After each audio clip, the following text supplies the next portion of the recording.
SBY turun gunung, Prabowo masuk jurang. Dilansir dari seworld.com yang ditulis oleh Hermanto Purba. Harus diakui bahwa kehadiran SBY bersama Partai Demokrat pada pemilu tahun 2004 lalu memberi pengaruh yang cukup signifikan terhadap perpolitikan nasional. Mengapa tidak? Partai Demokrat yang baru saja lahir mampu menyodok di urutan kelima dengan meraup jumlah suara yang lumayan besar. Demokrat mampu meraup lebih dari 7% suara nasional. Raihan suara Demokrat itu semakin sempurna setelah SBY, sang pendiri partai, berhasil memenangi Pilpres 2004 dengan mengalahkan mantan atasannya Megawati Soekarno Putri.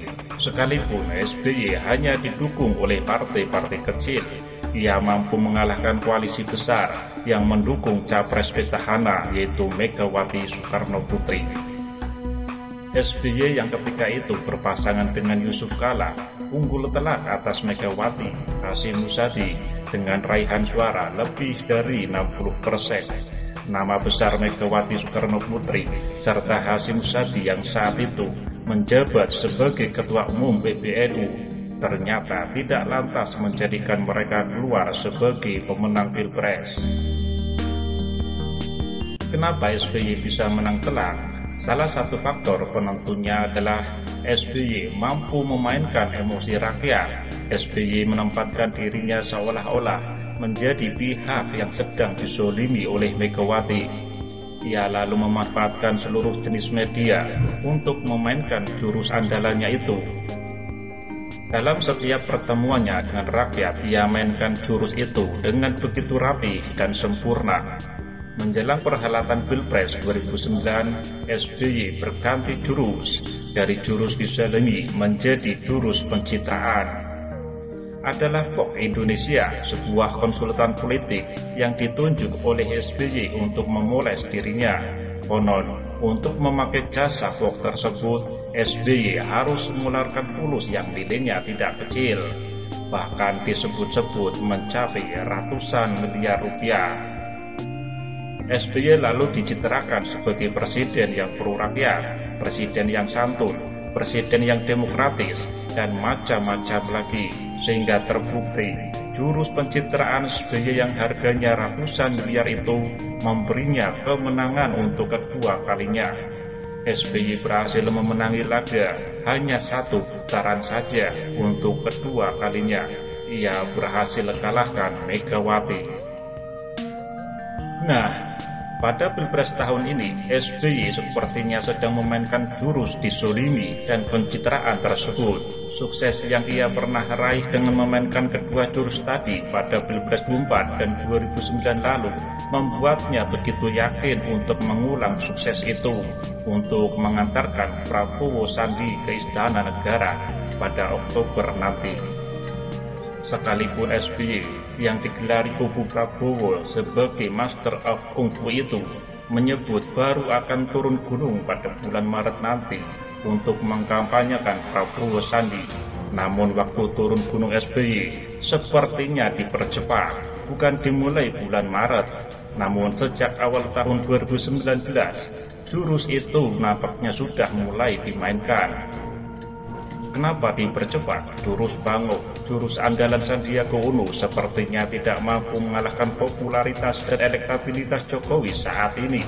Prabowo pun pidato berapi-api. Prabowo yang kerap berakhir blunder tidak efektif mengejar ketertinggalan mereka atas Jokowi Ma'ruf yang pada saat ini suara mereka terpaut sekitar 20%. Melihat kenyataan pahit tersebut, Prabowo Sandiaga Uno, segenap seluruh tim sukses dan seluruh simpatisan diliputi kepanikan. Segala jurus telah dimainkan, mulai dari mempolitisasi agama, menyebarkan hoax, hingga menyerang pribadi Jokowi. Tapi tetap saja membuat mereka tidak mampu mengejar ketertinggalan tingkat keterpilihan mereka atas Jokowi Ma'ruf. Atas kepanikan, kebingungan, serta kegelisahan mereka yang teramat akut itu memaksa mereka agar SBY segera turun gunung, sebab mereka sudah tidak sanggup lagi mengatasi berbagai permasalahan itu. SBY adalah solusi terakhir, sehingga pada akhir tahun 2018 lalu, Prabowo bersama tim lalu menjumpai SBY untuk meminta fatwa. Pertemuan dua jenderal, begitu kata Daniel Anzar atas pertemuan SBY dan Prabowo. Tak lama setelah pertemuan dua jenderal itu, serangkaian jurus dizalimi dan pencitraan lalu dimainkan.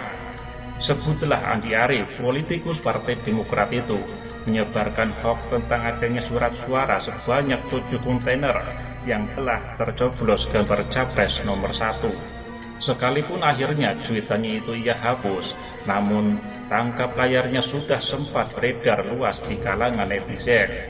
Cuitan itu lalu menjadi perbincangan hangat. Para pendukung Prabowo menganggapnya sebagai sebuah kebenaran. Mereka lalu ramai mencuit dan menulis status yang menyebut bahwa Jokowi curang, Jokowi main mata dengan KPU. Apakah Andi Arief sadar bahwa apa yang ia cuit itu adalah hoax, atau justru ia telah termakan isu? Menurut saya, Andi Arief sadar betul. Lalu, jika ia menyadari bahwa itu hoax, kenapa ia tetap mencuitnya? Itu adalah jurus dizalimi ala SBY. Lewat cuitan itu, ia ingin mengatakan kepada masyarakat bahwa Prabowo telah dicurangi oleh Jokowi. Andi Arief dijadikan sebagai eksekutor, lalu seluruh tim bersorak kencang-kencangnya atas eksekusi hoax Andi Arief itu.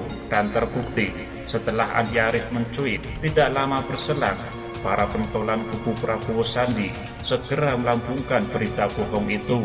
Masyarakat diprovokasi bahwa KPU tidak netral, KPU pro calon petahana. Setelah masalah hoax surat suara itu berlalu, muncul lagi tuduhan baru. KPU sengaja membatalkan pemaparan visi misi kedua pasang capres atau cawapres, serta memberi bocoran pertanyaan kepada pasangan calon. Mereka lalu menuduh Jokowi telah mengintervensi KPU karena Jokowi takut memaparkan visi misi dan tidak mampu berdebat. Mereka terzalimi. Kubu Prabowo lalu menuntut agar KPU dibubarkan saja karena terbukti tidak netral, serta menunda pelaksanaan Pilpres. Ini adalah jurus dizalimi lanjutan. Tapi kita bersyukur KPU cukup tangkas menangkis segala jurus dizalimi itu, bahwa segala tuduhan mereka kepada KPU itu tidak terbukti alias bohong. Penyebar hoax surat suara 7 kontainer tersebut akhirnya berhasil ditangkap oleh polisi. Ia adalah Bagus Bawana Putra, Ketua Dewan Koalisi Relawan Prabowo Sandi, yang konon tidak dikenal oleh kubu Prabowo dan bukan kelompok relawan Prabowo Sandi. Masalah pemaparan visi misi capres, ternyata kubu Prabowo yang sesungguhnya tidak siap. Masalah pertanyaan debat, lagi-lagi kubu Prabowo yang meminta agar diberi bocoran soal. Setelah 2 serangan beruntun ke KPU, masih adakah serangan-serangan berikutnya dengan menggunakan jurus dizalimi dan pencitraan ala SBY tersebut? Kelihatannya masih dan akan semakin masif. Semakin pelaksanaan Pilpres semakin dekat, jurus itu akan semakin sering digunakan. Pertanyaan berikutnya, masihkah efektifkah jurus andalan SBY itu? Bercermin dari kekalahan AHY pada Pilkada DKI Jakarta 2017 lalu, sepertinya jurus itu sudah kadaluarsa. Jurus usang yang justru akan menyerang balik si pengguna jurus. Sama halnya pada Pilkada Jabar tahun lalu, Deddy Mizwar dan Deddy Mulyadi sebelumnya diperkirakan unggul, namun akibat konferensi pers SBY yang cukup lebay itu, Deddy melorot ke urutan ketiga. SBY turun gunung, Prabowo akan masuk jurang. Sepertinya iya. Lalu apa solusinya agar Prabowo menang? Tidak ada, Prabowo tidak mungkin menang. Namun jika ingin mempersempit jarak dengan Jokowi Ma'ruf, solusinya masih ada. Apa itu? SBY harus naik gunung lagi. Cukuplah ia melihat-lihat dari atas gunung itu tanpa harus mencampurinya. Salam Indonesia 1, Jokowi lagi.